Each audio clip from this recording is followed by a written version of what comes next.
الحمدللہ، اللہ تعالیٰ کا لاکھ لاکھ شکر ہے کہ مالک الملک نے اپنی یاد کی توفیق اور موقع عطا فرمایا۔ لاکھوں اور کروڑوں درود حضرت محمد مصطفیٰ صلی اللہ علیہ وآلہ وسلم پر، جن کے طفیل مالک الملک نے یہ مہربانی عطا فرمائی۔ سامعین کرام، اللہ تعالیٰ نے قرآن پاک میں ارشاد فرمایا، اعوذ باللہ من الشیطان الرجیم، بسم اللہ الرحمن الرحیم، جو پیروی کرتے ہیں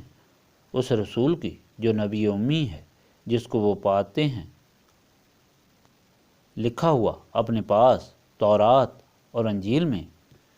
وہ نبی ان کو حکم دیتا ہے نیکی کا اور روکتا ہے ان کو برائی سے، اور حلال کرتا ہے ان کے لیے پاک چیزیں اور حرام کرتا ہے ان پر ناپاک چیزیں، اور اتارتا ہے ان سے ان کا بوجھ، اور کاٹتا ہے وہ زنجیریں جو جکڑے ہوئے تھیں انہیں۔ پس وہ لوگ جو ایمان لائے آپ صلی اللہ علیہ وآلہ وسلم پر، اور تعظیم کی آپ صلی اللہ علیہ وآلہ وسلم کی، اور امداد کی آپ صلی اللہ علیہ وآلہ وسلم کی، اور پیروی کی اس نور کی جو اتارا گیا آپ صلی اللہ علیہ وآلہ وسلم کے ساتھ، وہی کامیاب اور کامران ہے۔ آپ صلی اللہ علیہ وآلہ وسلم کہہ دیں، اے لوگو، بے شک میں اللہ تعالیٰ کا رسول ہوں تم سب کی طرح۔ وہ اللہ تعالیٰ جس کے لیے بادشاہی ہے آسمانوں اور زمین کی، نہیں کوئی معبود سوائے اس کے، وہی زندہ کرتا ہے اور وہی مارتا ہے۔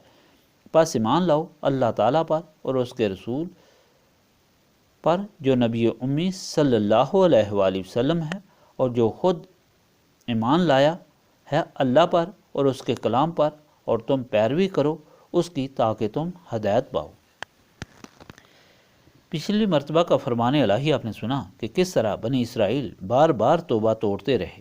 شک اور اعتراض کر کے، اور اس طرح سخت سے سخت عذاب میں مبتلا ہوتے رہے۔ بچھڑے کو پوچھ کر قتل کی سزا پائی کہ باہمی قتال کا حکم ہوا۔ پھر موسیٰ نے جب تورات دکھائی کہ یہ اب تمہارے اللہ تعالیٰ کی طرف سے زندگی گزارنے کا قانون ہے، اس پر چل کر گمراہی سے بچو گے، تو فوراً کہہ اٹھے، ہمیں کیا معلوم کہ یہ اللہ تعالیٰ کی طرف سے ہے یا آپ خود بنا لائے ہیں۔ اس پر اللہ تعالیٰ کے حکم سے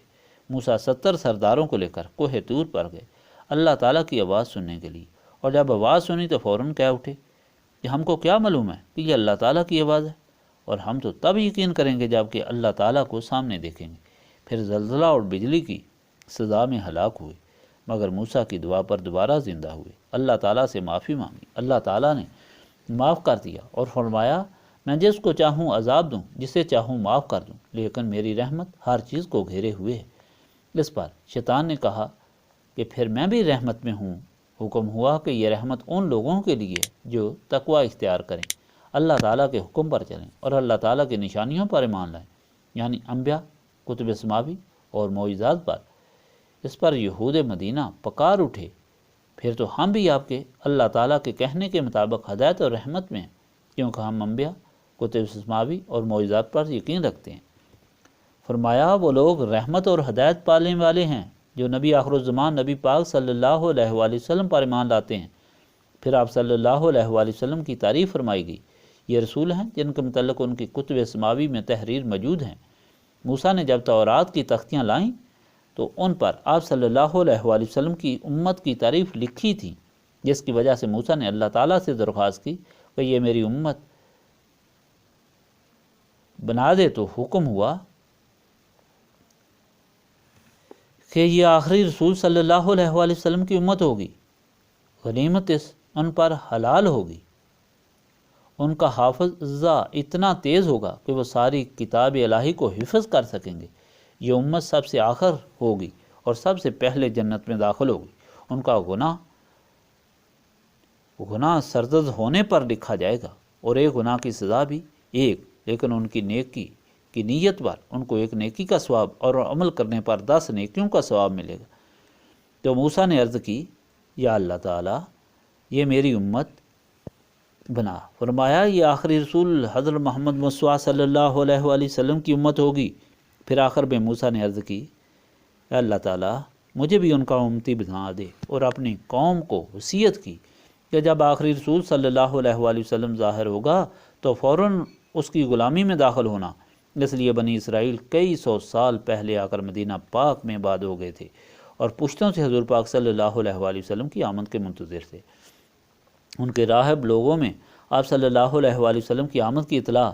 دیتے رہتے تھے۔ اس طرح انجیل میں موجود ہے کہ عیسیٰ نے بھی اپنی امت کو حضور پاک صلی اللہ علیہ وآلہ وسلم کی آمد کے متعلق بتایا کہ آنے والا مجھ سے بہتر ہوگا، اس لیے میرا جانا بہتر ہے۔ بہرحال قرآن پاک میں دوسری جگہ فرمایا گیا کہ یہ اہل کتاب نبی پاک صلی اللہ علیہ وآلہ وسلم کو ان پیشین گوئیوں کی وجہ سے اس طرح پہچانتے تھے جس طرح اپنے بیٹوں کو، لیکن یہ حضور پاک صلی اللہ علیہ وآلہ وسلم کی آمد پر منحرف ہو گئے، صرف حسد کی بنا پر۔ تو بنی اسرائیل کو جواب ملا کہ تم رحمت الہی میں تب داخل ہوگے جب اللہ تعالیٰ کے اس محبوب صلی اللہ علیہ وآلہ وسلم پر ایمان لاؤ گے، جنہوں نے تم کو برائی اور اچھائی کی تمیز عطا کی، برائی اور اچھائی کا فرق بتایا، اچھائی کی تبلیغ کی، برائی سے بچایا، پاک چیزوں کو تم پر حلال کیا اور ناپاک کو حرام کیا، مال غنیمت کو تم پر حلال کیا، تمہارے بدن یا کپڑے کی ناپاکی کو دھونے سے پاک قرار دے دیا، جیسے پہلے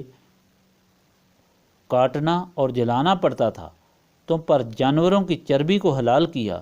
تمہارے لیے ساری زمین مسجد بنائی۔ پہلے تم اپنی عبادت خانہ کے بغیر عبادت نہیں کر سکتے تھے،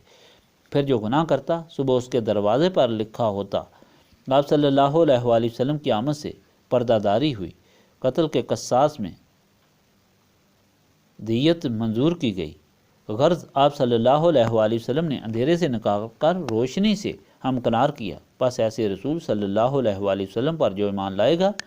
ایسے رسول کی اطاعت اختیار کرے گا، جو ایسے رسول صلی اللہ علیہ وآلہ وسلم کی مدد کرے گا اور عزت و احترام کرے گا اور آپ صلی اللہ علیہ وآلہ وسلم کے لائے ہوئے پاک کلام قرآن پاک کے مطابق چلے گا، وہ اللہ تعالیٰ کی رحمت میں داخل ہوگا۔ اگر ایسا نہیں تو پھر تمہارا تقوی اور تمہارے اعمال سب اکارت اور ضائع ہوں گے۔ یاد رکھو، یہ رسول صلی اللہ علیہ وآلہ وسلم اس اللہ تعالیٰ کی طرف سے